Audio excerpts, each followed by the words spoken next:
Most leadership failures don't happen in public. They happen in relationships. Today, we're talking about what it really means to repair what was broken. If you're navigating leadership through failure, burnout, or rebuilding after loss, please follow Summit After Storm on Spotify for honest conversations about what happens next. In the last episode, I talked about something personal, something uncomfortable, how leadership often fails quietly at home long before it fails publicly. Well, today, I want to talk about what comes after that realization, because naming the fracture is only the beginning. Repair is the harder part. So most of us want to repair it and just move on quickly.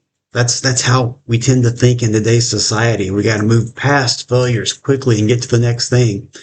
We want the apology to feel like the closure of the instance. We want acknowledgement to equal healing.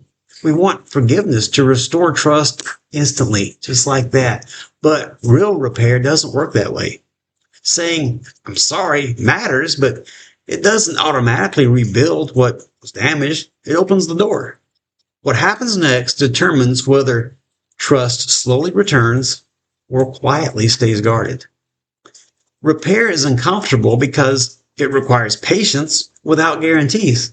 You don't get immediate feedback. You don't control the timeline. You don't get to decide when trust is fully restored. And that's hard for leaders.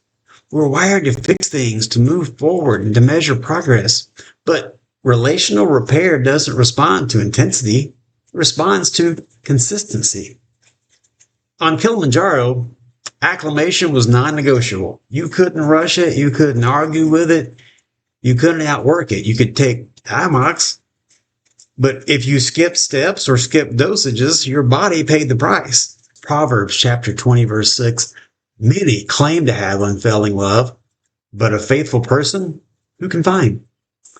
Faithfulness isn't about intention. It's about follow through.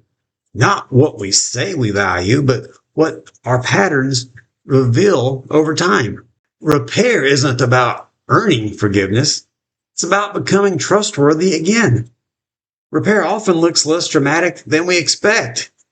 It looks like changing behavior without announcing it. It looks like being patient when trust isn't immediately returned, and resisting the urge to defend yourself, accepting that others may still feel cautious, and letting time do its quiet work. And that kind of leadership doesn't draw applause, but it builds something stronger. One of the hardest parts of repair is resisting the urge to rush people past the pain. To say, well, I already apologized, or that's not who I am. Can't we just move on? But moving on too quickly often communicates something unintended, that our comfort matters more than their healing.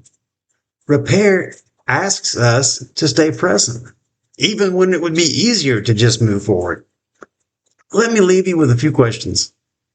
First, where are you trying to rush repair? Second, who might need more time than you'd like to give?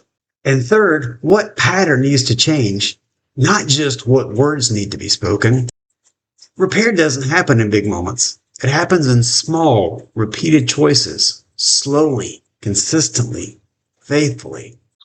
Thank you for listening. I really do appreciate it. And if you want the bigger picture, the book, bonus content, and where all of this is going, you can find everything in one place at summitafterstorm.com. And keep climbing, holy poly,